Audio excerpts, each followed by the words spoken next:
그다음에 이제 3.0은 이제 K 컬처입니다. 잘 아시죠? 기생충이 있습니다. 영화. 기생충에 이런 그 어떤 대사가 있어요. 송강호가 아들에게 아들아 너는 계획이 다 있구나라고 하면서 이제 나중에 계획대로 전혀 이루어지지 않기 때문에 아버지가 나중에 이런 얘기를 합니다. 가장 완벽한 계획이 무계획이다. 그러니까 어떤 계획을 짜도 내 인생의 계획이든 뭐 이번 주의 계획이든 이번 달의 계획이든 짜도 사실은 세상이 끊임없이 이제 변하고 상황이 바뀌기 때문에 그거에 맞춰서 이제 자신을 맞춰 가지고 살아가야 하는 어떻게 보면 사회의 약자가 이제 가난한 자들의 이야기인데요. 이 기생충을 감독한 봉준호 감독의 그런 영화들의 특징이 뭐냐면 이 자본주의 계급 사회를 이게 수직적으로 이렇게 비판을 합니다. 그래서 그 반지하에 살고 있는 송강호의 가족들, 그리고 넓은 그리고 높은 그런 2층 집에 살고 있는 그런 부잣집의 이야기들이 서로 대비가 되면서 나중에 이제 쉽게 얘기하면 이 기생하고 있던 사실은 가난한 자가 이 부자를 이렇게 역전시키는 그런 과정을 이렇게 보여줍니다. 그래서 이제 마지막에 이제 송강호가 그 사장을 주인을 이렇게 죽일 때 인디언 복장을 하죠. 그래서 이 내용들에 대해서 이제 봉준호 감독은 원래 그런 의도는 아니었고 다른 의도였다라고 하지만 사람들은 대부분 이 장면을 보면서 이제 미국이 아메리카 대륙에 이제 들어와서 영국인들이 들어와서 그 인디언들을 다 거의 다 몰살시키다시피 하죠. 그래서 그런 공생이 불가능했던 그런 역사 문화에 대해서 또 이렇게 생각을 하는 각성을 하는 그런 계기가 된다고 합니다. 이 영화하고 비슷한 게 또 영화 어스라는 게 있습니다. 저는 못 봤지만 근데 그 내용이 보면 이제 공존할 수 없는 그 현실 속에 나와 지하 세계 속에 있는 그런 도플갱이죠. 도플갱어가 서로 만나지 못하는 그런 어떤 벽 그런 것들에 대해서 이제 비판을 담은 영화라고 합니다. 근데 봉준호 감독은 실제로는 이 기생충의 어떤 오마주들이 대부분이 한여라든지 충여라든지 그 70년대 뭐 80년대 그때 나왔던 영화들을 그런 모티브를 그대로 따고 있어요. 그래서 하루아침에 이런 어떤 비판적인 의식이나 영화의 그런 주제들이 나온 건 아니다라고 이렇게 할 수 있습니다.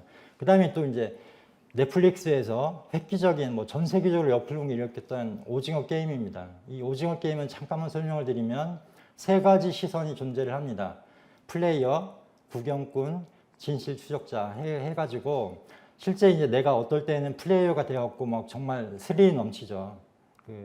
그런 과정이 있고 또 어떨 때는 이 제3자처럼 멀리 떨어져서 구경꾼이 돼서 이제 지켜보는 그런 시선, 그리고 그 속에 담겨 있는 진실은 무엇일까를 이렇게 찾아가는 그런 진실 추적자의 모습인데요. 이 오징어 게임이라고 하는 판 속에 우리 사회와 인생을 다 담고 있다. 그래서 게임은 굉장히 단순하죠. 규칙은 단순하지만 그걸 또 위반을 합니다. 누가 위반을 하냐면 주로 456번 기훈이죠. 주인공입니다. 그래서 정우성이 연기했던 이 기훈은 과거의 한국인을 상징을 합니다. 그래서 이 기훈이 일본 노인에게 베풀었던 정이 이제 자신의 생존으로 들어오게 되고 나중에 이제 우승을 하게 되죠. 그래서 이건 마치 이제 우리가 주식 투자를 요즘 할 때 영끌이라고 하거나 또 빚투라고 하잖아요. 빚을 다 내가지고 투자를 하고 이제 쫄딱 망하고 하는 그런 시대의 현실을 이렇게 보여준다라고 이야기를 합니다. 근데 오징어 게임에서 많은 외국인들 리뷰 영상을 보면 이 장면에서 많이 이렇게 눈물을 많이 흘리더라고요. 그래서 이 새벽이랑 이 그 여자랑 같이 이제 게임을 하다가 이렇게 어떻게 보면 대신 죽는 거죠. 여기서 그 좀 많이 울게 되는 이유 중에 하나가 뭐냐면 살아나갈 이유가 없어라는 부분 같아요. 그리고 함께 해줘서 고맙다 뭐 그런 내용인 것 같은데 많은 생각을 하게 하는데요. 그리고 또 이제 그 한강 씨죠. 이분이 이제 베지터리안이라고 하는 소설을 통해서 그 맨부커상을 탔는데요. 그 인터뷰에 보면 이런 내용이 있습니다. 내 소설은 상업성이나 대중성이 없는 소설이다.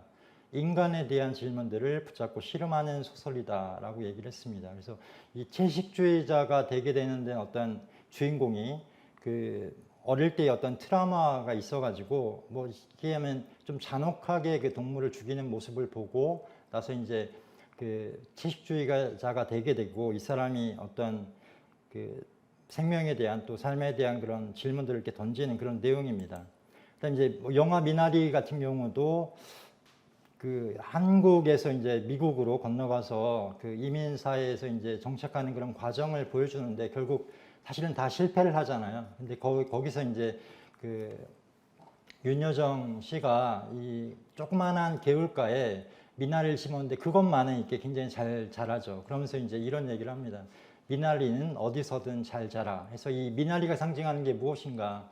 뭐 여러 가지 뭐 생각이 드는데 생명이 이제 끊임없이 존속하게 되는 그런 과정에서 과연 뭐 우리가 이제 사실은 우리도 오징어 게임이라고 하는 그런 세상 속에 살고 있는데 거기서 이제 지켜나가야 될 게 무엇이고 무엇이 또 계속해서 삶을 영위하는가 이런 문제에 대한 질문들을 하는 게 아닌가라고 생각이 됩니다. 뭐 최근에는 이 연금술사를 쓴 파울로 코엘류가 이 SNS에 이런 얘기를 했습니다. 드라마 나의 아저씨는 힘겨운 삶의 무게 속에서 서로를 통해 치유하는 과정을 그린다. 이 나의 아저씨는 저도 다 보진 못했는데 뭐 일부만 봤는데 그 내용이 뭐냐면 이 아저씨와 그 이름이 뭐죠? 김성균이죠. 이성균과 그 아이유와 서로 이제 주연이죠. 그래가지고 사회생활을 처음 시작하는 그리고 또 불운한 과거가 있는 그런 그 여성을 이 아저씨가 이제 지켜주는 과정인데 처음엔 다 불륜 드라마라고 생각을 했어요. 근데 계속 지켜보니까는 이 아저씨가 그 이름이 이제 이지안인데요, 지안. 그래서 이 지안을 이렇게 지켜주고 이렇게 보호해주고 함께 이제 그런 어떤 아픔들을 이렇게 치유하는 과정을 보여주는 드라마인데 마지막 엔딩에서 이제 이성균이 이 아이유 떠나가는 아이유에게 이런 얘기를 합니다. 지안 그 편안함에 이를 얻는가 그 말이 정말 많은 생각을 하게 하는 그런 드라마였습니다. 그래서 이 한류 3.0은 어떤 사회에 대한 비판이죠. 자본주의 그리고 계급사회화되어 있는 그런 사회에 대한 비판이고 이 한류의 또 우리 드라마의 특징은 뭐냐면 아까 말씀드린 것처럼 그런 원망 또는 어떤 복수, 비판 그걸 넘어서서 그걸 또 이제 승화를 해서 다 함께 그런 어떤 뭐 어떤 삶이 어떤 사회가 어떤 세상이 우리가 바라는 세상인가에 대해서 얘기를 하는 게 바로 한이다라고 생각을 합니다.